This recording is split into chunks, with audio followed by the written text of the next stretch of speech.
Capítulo 9. Poço e estrelas, como a escada sumiu.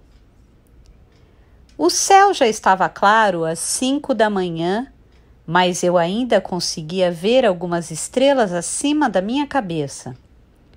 O primeiro-tenente Mamiya tinha razão.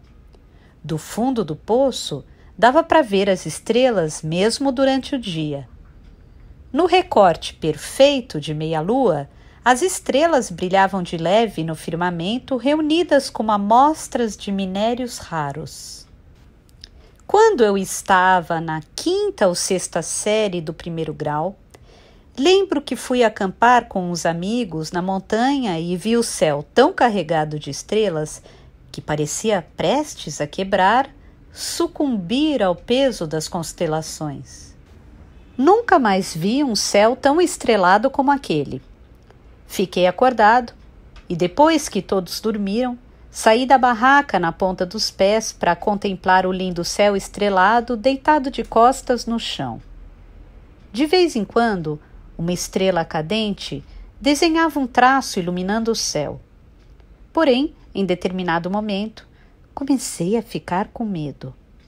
Havia uma infinidade de estrelas e o céu noturno era extenso e profundo. Pareciam estranhos corpos esmagadores que me engoliam, me envolviam e me davam vertigens. Até aquele momento, eu achava óbvio que o chão em que pisava era firme e que duraria para sempre, e não perdia tempo com a questão. No entanto, na realidade, a Terra não passava de uma pedrinha que flutuava num canto do universo. Na comparação com a grandeza do universo, não passava de um andaime frágil e provisório. Ela poderia ser destruída com todos os seres vivos da noite para o dia por uma mudança sutil da gravidade ou por um breve lampejo de luz. Ao sentir a pequenez e a fragilidade da minha condição, fiquei paralisado sob aquele deslumbrante céu estrelado. Contemplar as estrelas na alvorada, no fundo de um poço, era uma experiência diferente daquela de observar o céu estrelado no alto de uma montanha. Senti que a minha consciência estava intrinsecamente ligada às estrelas por meio de um laço estreito que passava por aquela pequena abertura em meia-lua. Senti uma forte afinidade com as estrelas. Provavelmente só eu, no fundo de um poço escuro, conseguia enxergá-las. Eu as considerava como minhas e, em troca, elas me ofereciam uma espécie de energia e calor. À medida que o tempo passava e o céu era dominado pela claridade do verão, as estrelas foram desaparecendo devagar da minha vista, uma a uma.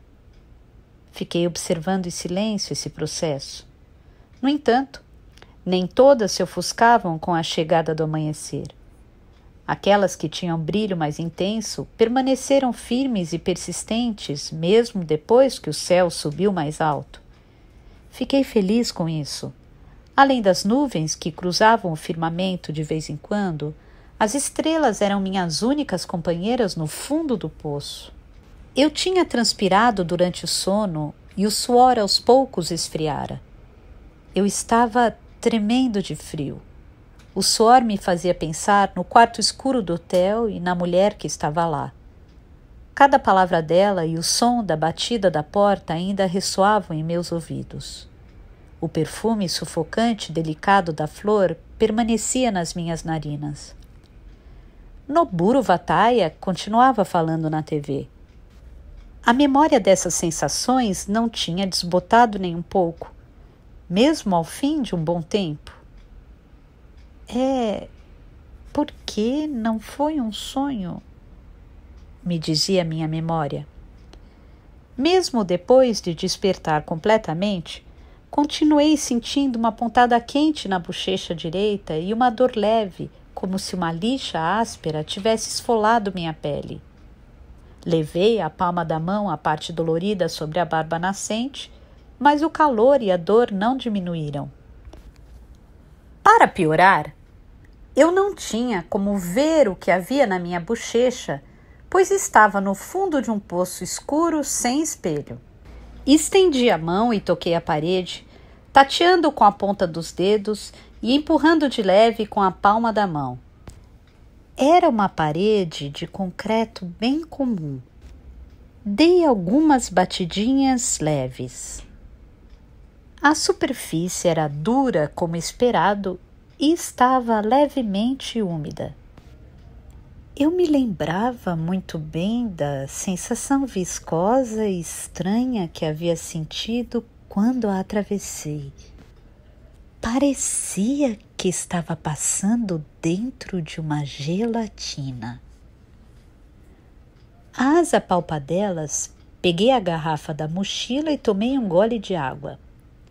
Não tinha comido nada por quase 24 horas e, quando me lembrei, de repente senti muita fome. Mas depois de um tempo, a fome começou a diminuir lentamente até que passou, engolida por uma espécie de insensibilidade. Levei mais uma vez as mãos ao rosto para conferir minha barba. Havia crescido o equivalente a um dia. De fato, um dia se passara.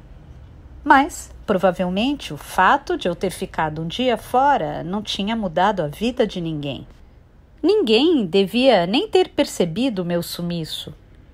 Mesmo com meu desaparecimento, o mundo deve estar girando da mesma forma como se nada tivesse acontecido. A minha situação estava bastante intrincada, mas uma coisa era certa: ninguém precisava de mim. Voltei a olhar para o alto e contemplar as estrelas. Aos poucos, as batidas do meu coração foram se acalmando. De repente, me lembrei da escada de corda e estendi a mão para procurá-la em meio às trevas. Ela deveria estar suspensa na parede do poço, mas não encontrei nada. Tateei toda a parede com muito cuidado, mas nem sinal da escada. Ela não estava mais onde deveria. Respirei fundo, aguardei um instante, peguei a lanterna da mochila e acendi. A escada não estava no lugar de antes. Eu me levantei, iluminei o chão e depois a parte de cima da parede. Passei a lanterna por todos os lugares onde a luz alcançava, mas a escada não estava em lugar nenhum. O suor gelado desceu devagar das minhas axilas e escorreu pelo meu corpo como um ser vivo. A lanterna caiu da minha mão, desabou no chão e se apagou com o impacto. Foi um sinal. Minha consciência se pulverizou de repente e se transformou em algo como areia fina, sendo assimilada e absorvida pela escuridão ao redor. Meu corpo parou de funcionar por completo, como se tivesse sido desligado, e fui assolado por um enorme vazio. Provavelmente tudo isso durou apenas alguns segundos, até que consegui me recompor. Recuperei a consciência do meu corpo gradativamente. Eu me agachei, apanhei a lanterna do chão, dei uma chacoalhada e pressionei o botão. Ela acendeu. Tentei me acalmar e organizar as ideias. De nada adiantaria eu me apavorar e entrar em pânico. Quando foi que conferi a escada pela última vez? Um pouco antes de dormir, após a meia-noite. Só adormeci depois de confirmar que ela continuava no seu devido lugar. Com certeza. Então a escada tinha desaparecido durante o meu sono. Foi tomada e arrancada de mim. Apaguei a lanterna e me encostei na parede. Fechei os olhos. Logo voltei a sentir fome. uma fome que vinha de longe, como uma onda que se quebrava em meu corpo e se afastava em silêncio. Depois que a onda passou, meu corpo ficou tão oco e vazio quanto o de um animal empalhado. Porém, assim que o esmagador pânico inicial ficou para trás, não senti mais medo nem desespero. É curioso, mas o que eu sentia era uma espécie de resignação.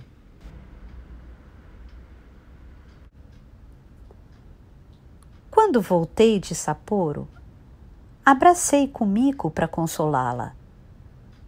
Ela estava confusa e transtornada. Não tinha ido trabalhar e me contou que não conseguira dormir à noite. Como o hospital tinha horário, decidi fazer o procedimento sozinha. Explicou ela e chorou um pouco. Já passou? Falei. Está tudo bem? A gente já tinha conversado bastante sobre isso. Não adianta nada ficar remoendo agora. Se você tem algo para me contar, o momento é este. Depois vamos esquecer isso tudo. Você me disse por telefone que queria me contar uma coisa, não é? Não, já ficou para trás. Você tem razão. Vamos esquecer isso tudo, respondeu ela, balançando a cabeça. Durante um tempo, a muito custo, evitamos falar sobre qualquer assunto relacionado a aborto. Não foi fácil. Quando conversávamos, muitas vezes ficávamos calados de repente, do nada. Nos dias de folga, passamos a ir com frequência ao cinema. Na sala escura, procurávamos nos concentrar no filme, pensar em outra coisa ou apenas descansar a mente sem refletir sobre nada. Eu sentia que comigo não estava prestando atenção no filme. Depois de sair do cinema, costumávamos ir a um bar ou a um restaurante para tomar cerveja e fazer uma refeição simples. Às vezes, ficávamos sem assunto. Essa foi nossa realidade durante 6 semanas. 6 longas semanas. Até que Kumiko propôs. Olha, que tal tirarmos uma folga amanhã e fazermos uma viagem? Como hoje é quinta, podemos descansar até domingo.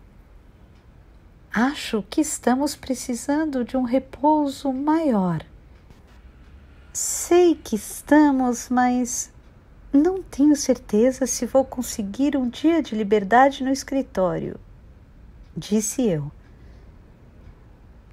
Então, diga que está doente, com uma gripe forte.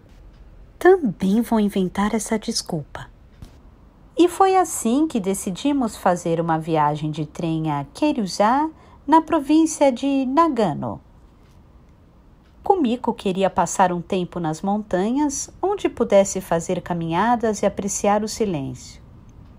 Por ser abril, baixa temporada, não havia quase ninguém no hotel e a maioria das lojas e dos restaurantes estava fechada, o que para nós era melhor. Passamos todos os dias fazendo caminhadas, da manhã até o cair da tarde. Kumiko levou 1 dia e meio para conseguir extravasar as emoções. Ela chorou por quase 2 horas sentada na cadeira do quarto do hotel. Não falei nada durante todo esse tempo e fiquei abraçando-a em silêncio. Em seguida, ela passou a se abrir aos poucos. Falou sobre o aborto, sobre o que sentiu na hora, sobre a terrível sensação de perda, sobre a solidão que experimentou durante minha estadia em Hokkaido, sobre como tomou a decisão porque estava se sentindo sozinha. Não é que esteja arrependida, explicou Kumiko. Essa era a única opção. Isso é fato. O mais difícil para mim é não encontrar as palavras para explicar para você tudo o que estou sentindo. Kumiko prendeu os cabelos no alto da cabeça, deixando à mostra suas pequenas orelhas. Não pretendo guardar esse segredo. Quero contar um dia. Acho que é algo que só posso contar para você, mas não agora. Ainda não consigo encontrar as palavras. É algo do passado? Não, não é bem do passado. Se você precisa de mais tempo para me contar, tudo bem, eu espero. Temos todo o tempo do mundo e eu vou continuar sempre do seu lado. Não precisa ter pressa. Só não se esqueça de que sempre vou apoiar você, porque tudo que é seu é meu, inclusive os problemas. Por isso, não se preocupe tanto. Obrigada, disse Kumiko. Fico feliz de ter um marido como você. Porém, não tínhamos todo o tempo do mundo como eu imaginava na época. O que será que ela não conseguia encontrar as palavras para explicar? Será que tinha relação com seu desaparecimento? Se eu tivesse obrigado Kumiko a revelar o segredo naquele momento, talvez não a tivesse perdido. Mas, depois de refletir melhor, cheguei à conclusão de que, no final, teria dado na mesma. Kumiko afirmara que não conseguia encontrar as palavras para me explicar. Era algo que estava além das forças dela. Ei! Pássaro de corda! Chamou Mei Kazahara bem alto. Eu estava cochilando e achei que era um sonho, mas não era. Ao olhar para cima, vi o rosto pequeno dela. Ei! Pássaro de corda!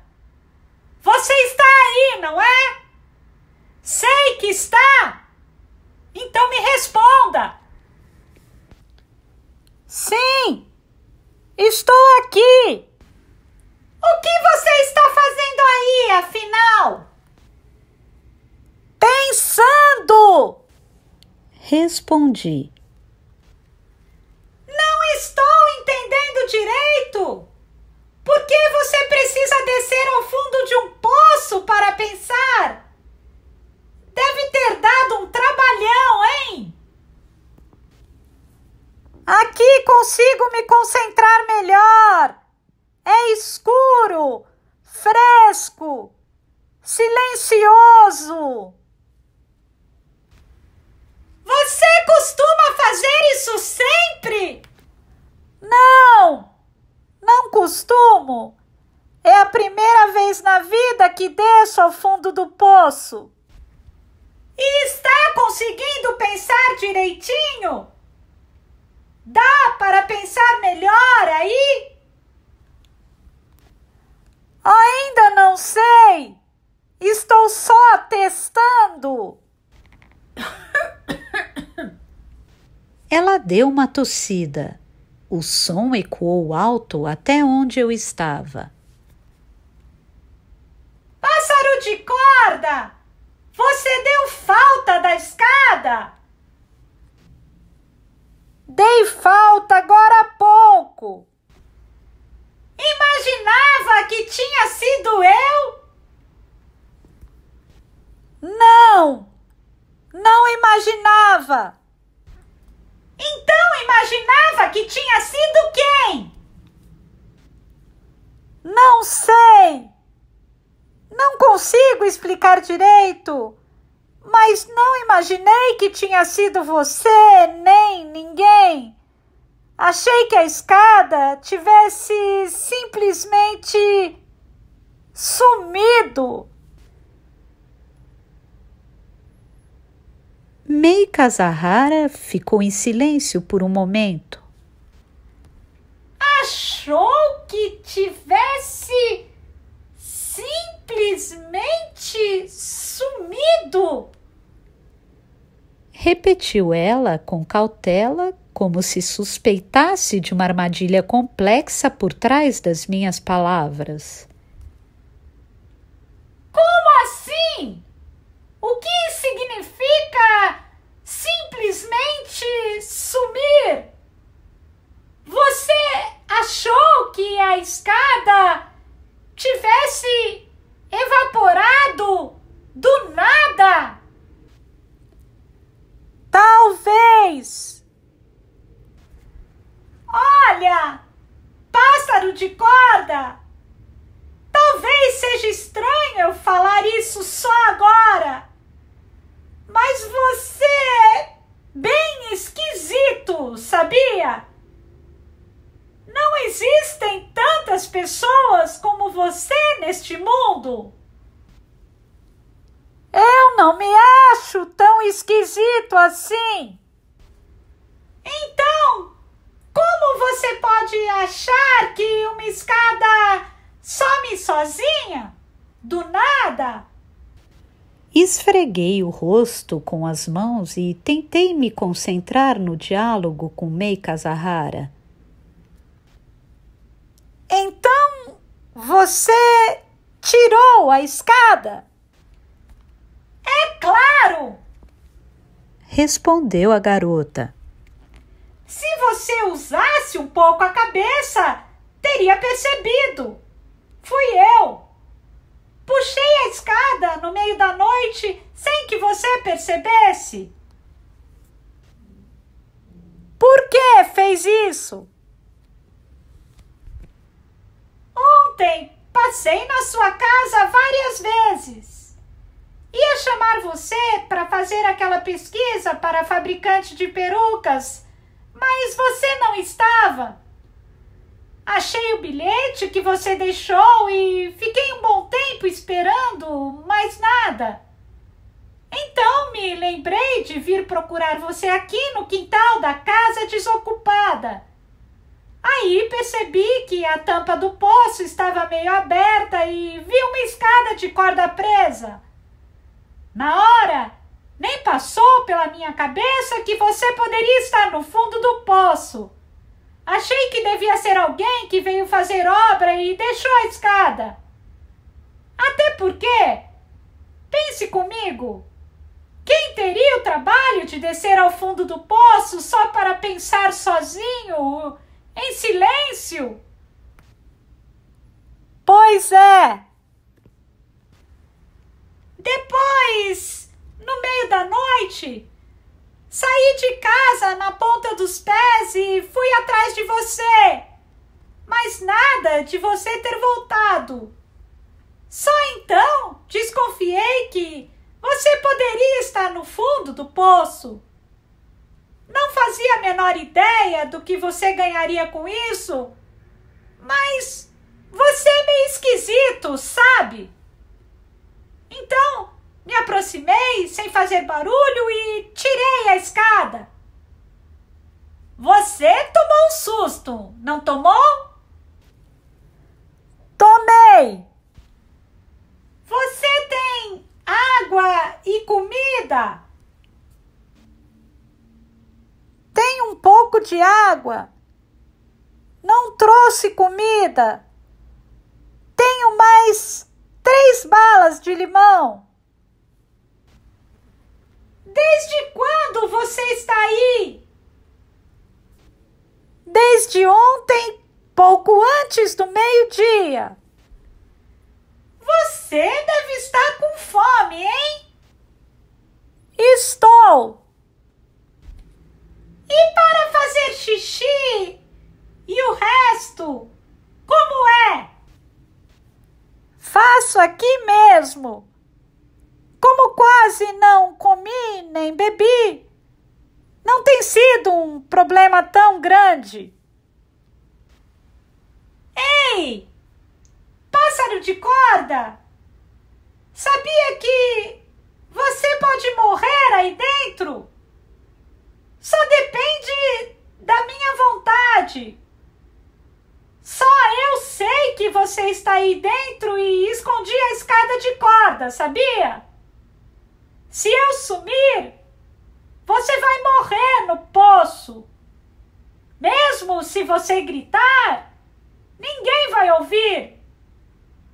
Por sinal, ninguém vai desconfiar que você está aí e nem dar por sua falta.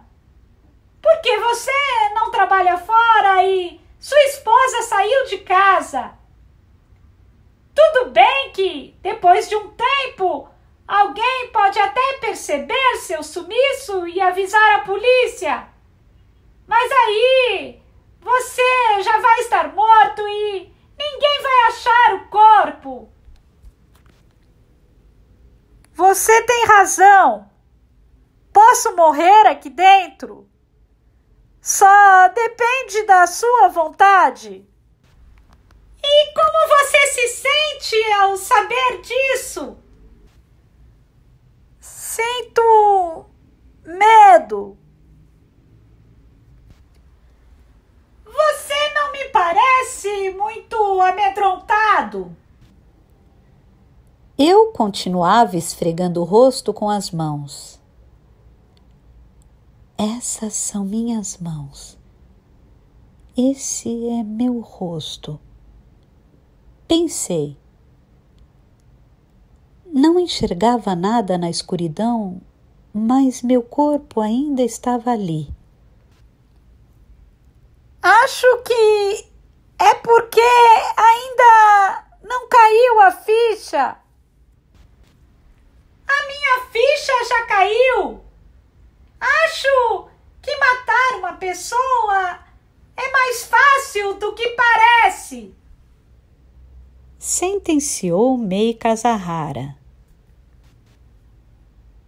Depende de como você mata. É fácil. Basta deixar você aqui.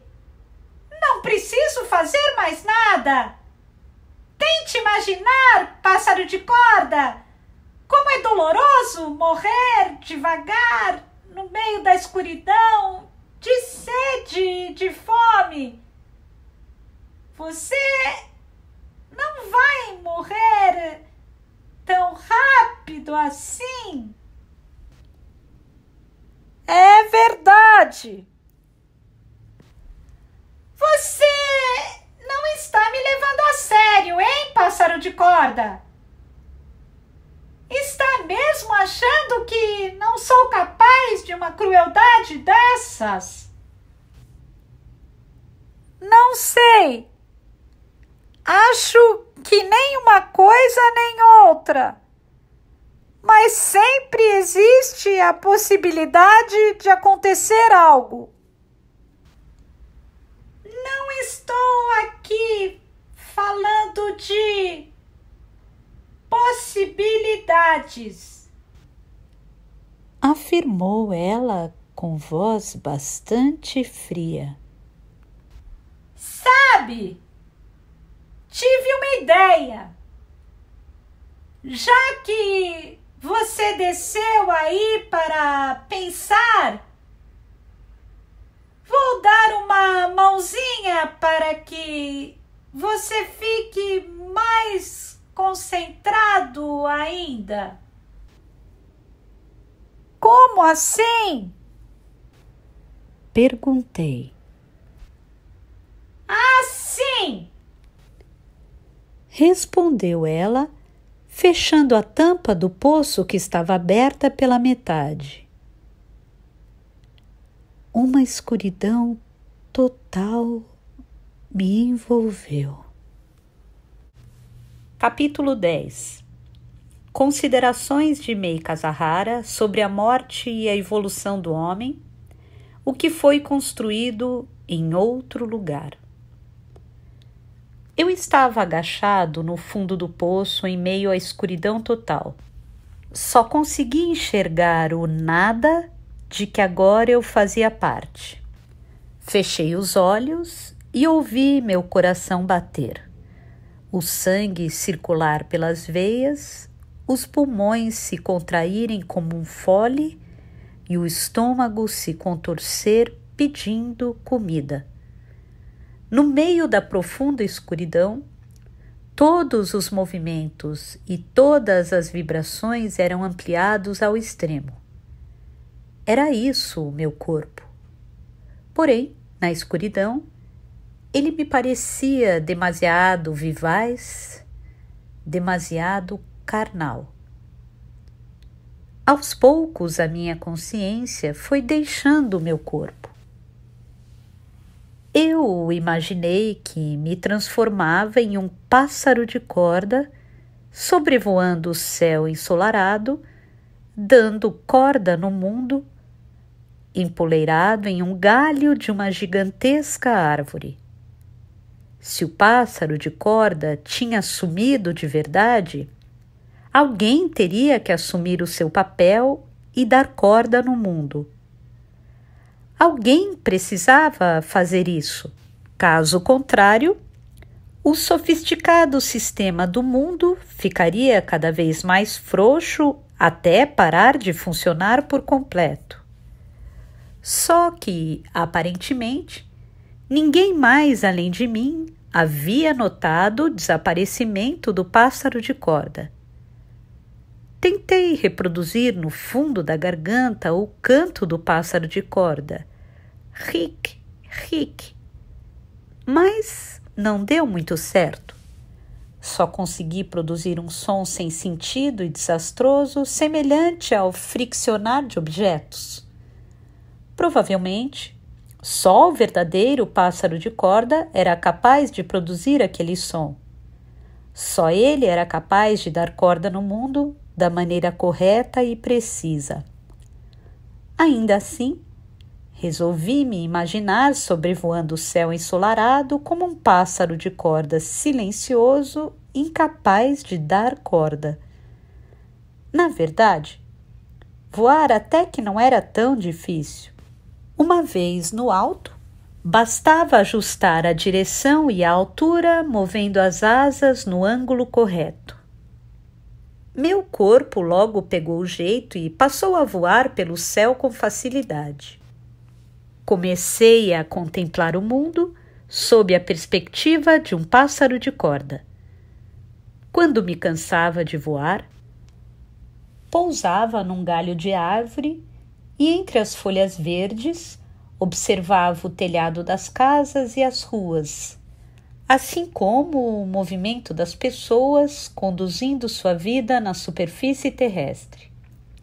No entanto, eu não conseguia ver o meu corpo com os meus próprios olhos, porque nunca tinha visto um pássaro de corda de verdade e não sabia como era sua aparência. Por muito tempo, não sei quanto, me tornei um pássaro de corda, mas isso não me levava a lugar nenhum. Naturalmente, era divertido sobrevoar o céu como um pássaro de corda, mas eu não podia apreciar aquele momento para sempre. Tinha coisas para resolver no fundo daquele poço completamente escuro. Então deixei de ser pássaro de corda e voltei a ser quem eu era. Mei Kazahara retornou depois das 3 horas. 3 horas da tarde. Quando ela abriu a metade da tampa do poço, a luz despontou acima da minha cabeça. Era a ofuscante luz de uma tarde ensolarada de verão.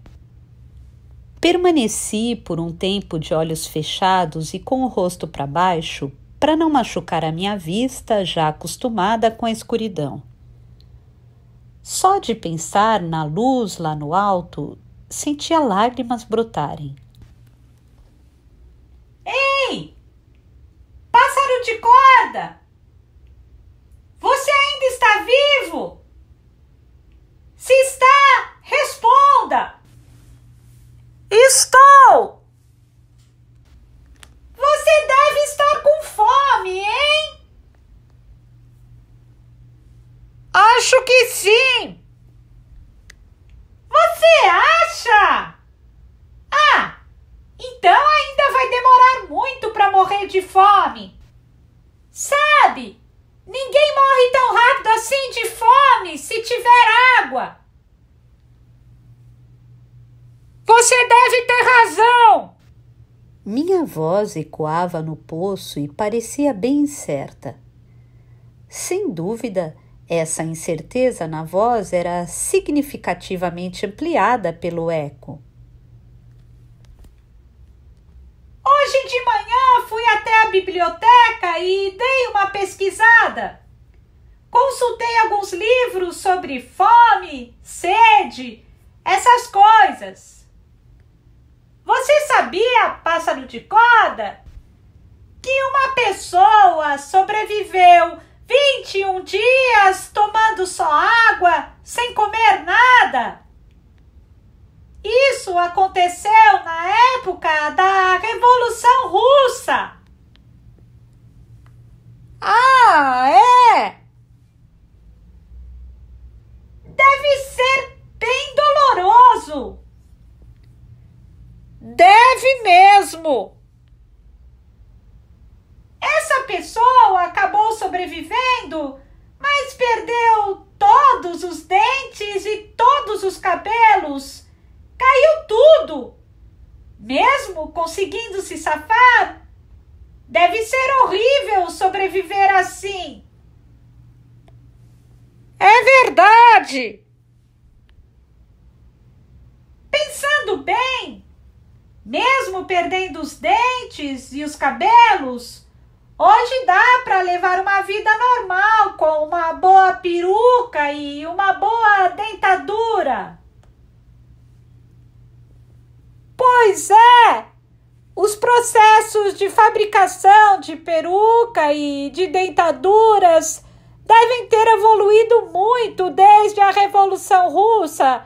Nesse sentido, deve ser mais fácil mesmo hoje em dia. Ei!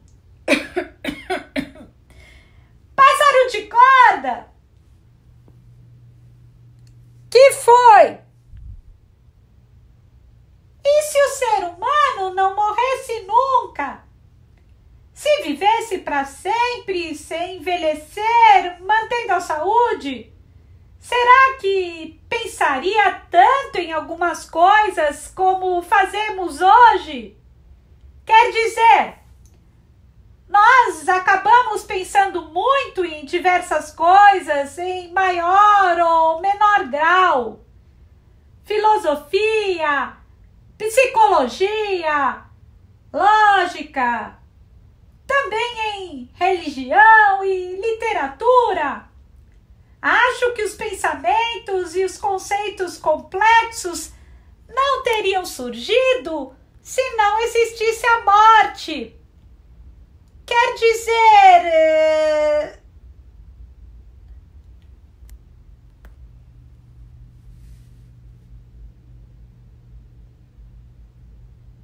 Mei Kazahara parou de repente e ficou calada por um momento.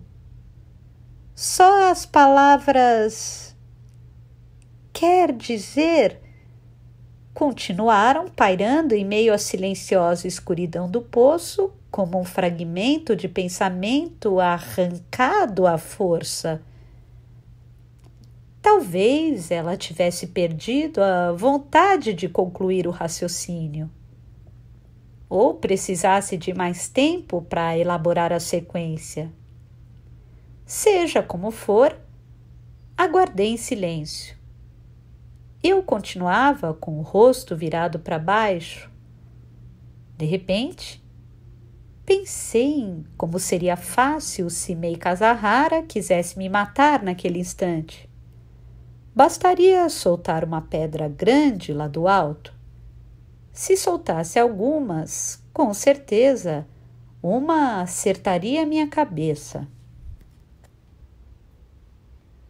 Quer dizer, as pessoas precisam pensar a fundo no sentido da vida, justamente porque sabem que vão morrer um dia. Não concorda? Se o ser humano vivesse para sempre, se pudesse manter os hábitos sem problemas, quem pensaria no sentido da vida? Seria algo necessário? E bom, mesmo se fosse necessário, as pessoas deixariam para depois. Ainda temos bastante tempo. Vamos pensar nisso mais tarde. Só que não é assim que acontece.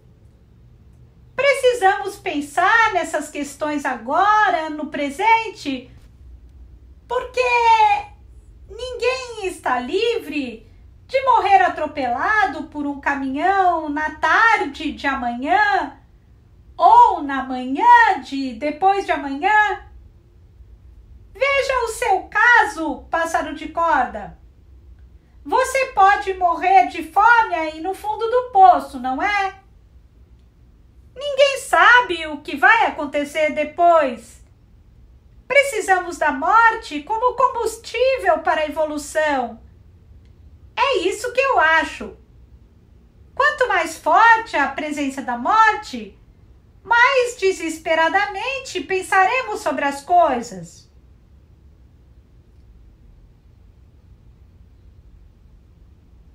Ei, pássaro de corda! Você pensou bastante sobre a própria morte dentro desse poço escuro? Pensou como você vai morrer aí dentro?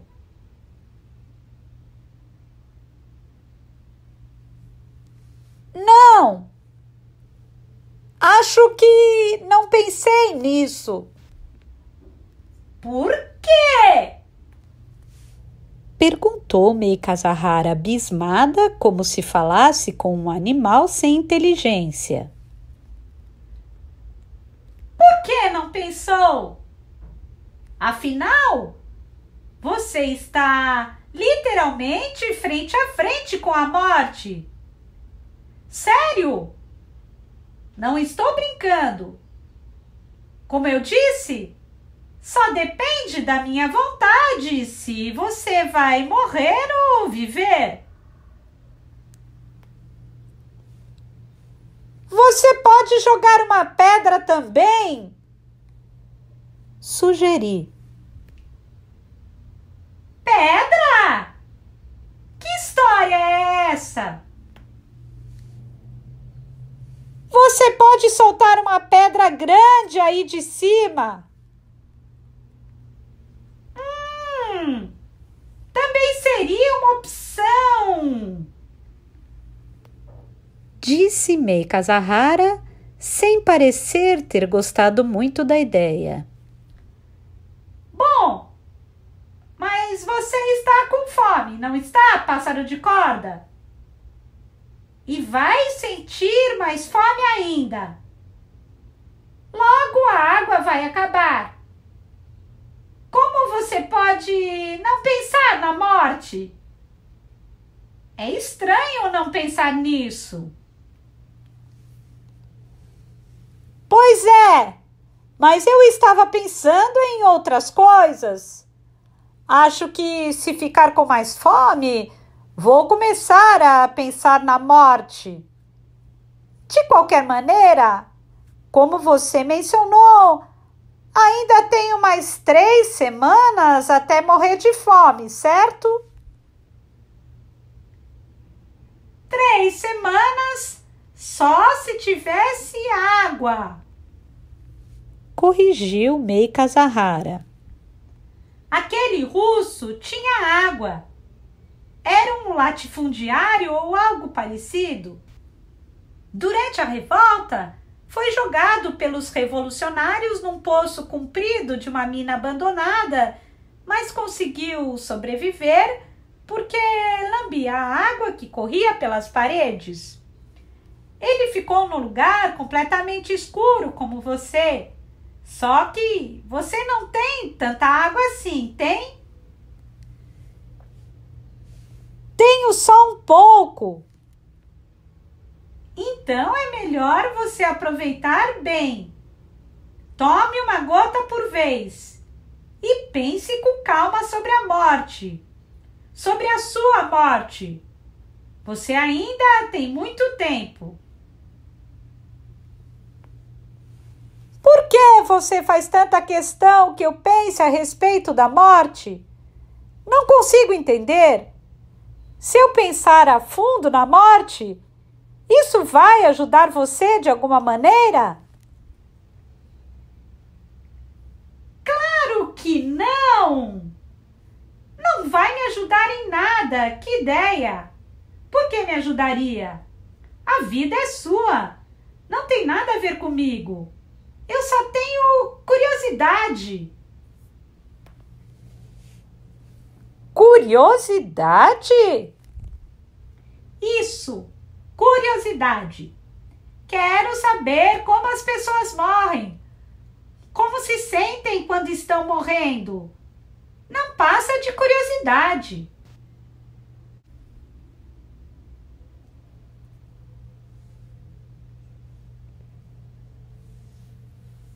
Meika Zahara não falou mais nada. Quando havia uma pausa na conversa, uma profunda calma preenchia o ambiente ao meu redor, como se o silêncio estivesse aguardando por esse momento. Eu queria levantar a cabeça e olhar para cima para ver se conseguia avistar Meika Zahara. Mas a luz era forte demais e provavelmente ofuscaria meus olhos. Sabe, quero contar uma coisa para você. Falei por fim. Pode contar. Minha esposa tinha um amante. Ao menos é o que acho. Eu não tinha me dado conta, mas nos últimos meses ela se encontrava e transava com ele, ainda casada comigo. No começo, tive dificuldade de aceitar, mas quanto mais pensei na história, mais faz sentido. Vendo agora, isso explica muitas outras coisas. Ela começou a voltar em horários cada vez mais irregulares e sempre tomava um susto quando eu tocava nela. Mas eu não conseguia interpretar esses sinais porque confiava nela. Achava que nunca me trairia. Nunca imaginei que ela pudesse fazer algo assim. Sério? Pois é. Certo dia, ela saiu apressada depois do café da manhã. Saiu de casa como fazia todos os dias, como se estivesse indo trabalhar. Levou uma bolsa, pegou uma blusa e uma saia na lavanderia e desapareceu.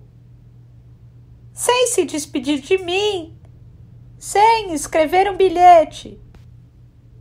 Deixou as roupas no armário deixou tudo.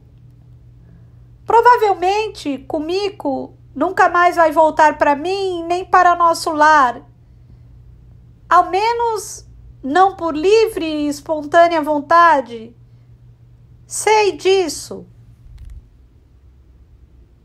Será que Kumiko está com o amante agora? Não sei. Respondi, balançando a cabeça devagar. Quando fazia esse movimento, o ar à minha volta parecia uma água tão pesada que quase deixara de ser líquida. Mas acho que sim. Foi por isso que você ficou triste e desceu ao fundo do poço, pássaro de corda? Fiquei triste, sim, claro. Mas não foi por isso que desci. Não estou me escondendo, nem tentando fugir da realidade no fundo do poço. Como eu disse, precisava de um lugar onde eu pudesse ficar sozinho para pensar em silêncio, concentrado. Não sei quando minha relação com Kumiko se deteriorou, quando tomamos o rumo errado. Claro que nossa vida a dois não era sempre um mar de rosas. Duas pessoas adultas com personalidades diferentes se conheceram por acaso e passaram a morar juntas. Todo casal tem problemas. Mas eu sempre achei que, no geral, a nossa relação ia bem. Tínhamos muitos problemas pequenos, mas eu imaginava que se resolveriam com o tempo, naturalmente. Só que não foi bem assim. Acho que deixei passar algo importantíssimo. Houve um problema fundamental. Eu queria pensar sobre isso.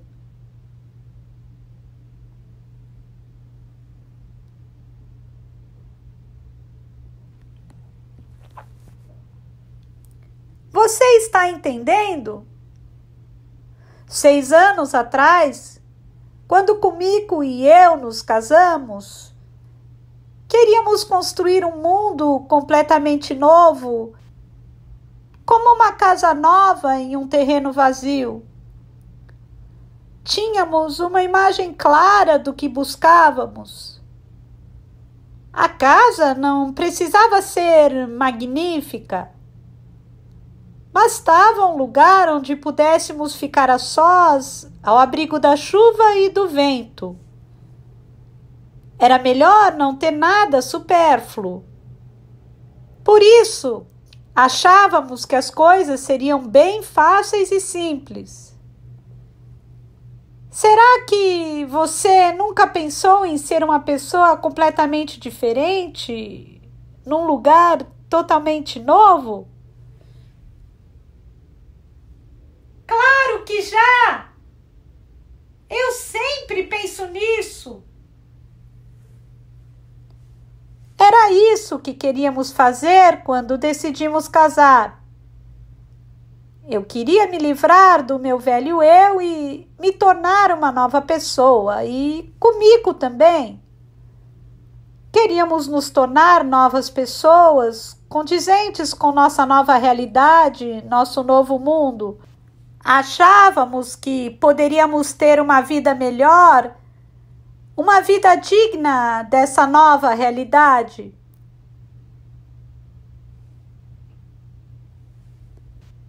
Aparentemente, Mei Kazahara havia se mexido um pouco lá no alto, na claridade. Eu senti isso. Ela parecia esperar que eu continuasse a explicação, mas eu não tinha mais nada para falar. Não me lembrei de nada a acrescentar. Minha voz ecoava dentro do cilindro de concreto do poço, me deixando cansado. Será que você entende o que estou querendo dizer? Entendo sim. O que você acha disso? Bom, como eu ainda sou muito nova e não sei como funciona um casamento, não entendo o que sua esposa estava pensando quando começou a ter um caso com outro homem e quando abandonou você. Agora, pelo que você me contou, tenho a impressão de que desde o começo seu modo de pensar estava errado. Veja, pássaro de corda, acho que ninguém consegue fazer o que você quis fazer. Esse negócio de construir um mundo completamente novo, ser uma pessoa completamente diferente, é o que penso. Mesmo quando você acha que deu certo, que conseguiu se tornar uma nova pessoa, por trás dessa fachada você continua sendo o mesmo de antes. E a qualquer momento, seu velho eu pode mostrar a cara e dar um alô. Acho que você não percebeu isso ainda. Você foi criado em outro lugar. E o seu desejo de se tornar uma nova pessoa, completamente diferente, também foi criado em outro lugar. Até eu consigo perceber isso, pássaro de corda. Então, por que você, que já é bem grandinho, não consegue? Acho que você não compreender isso é um problema sério. Por isso, imagino que você esteja sendo punido. Muitas coisas estão se vingando de você, como o mundo que você tentou abandonar, seu velho eu que você tentou abandonar. Você entende o que estou querendo dizer?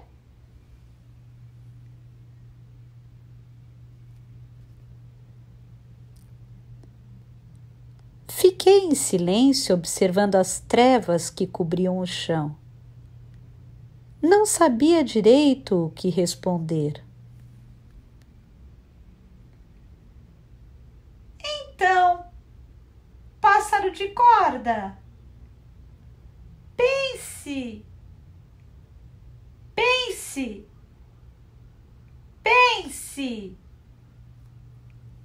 E dizendo isso, fechou completamente a tampa do poço mais uma vez.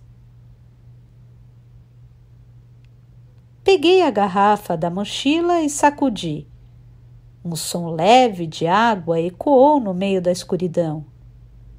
Ainda restava cerca de um quarto. Encostei minha cabeça na parede e fechei os olhos. Mei Kasahara deve ter razão, pensei. Em última análise, eu fui construído em outro lugar. Todas as coisas vêm de outro lugar e retornam para lá. Eu sou apenas uma via de acesso por onde passa o meu eu. Até eu consigo perceber isso, pássaro de corda. Então, por que você não consegue?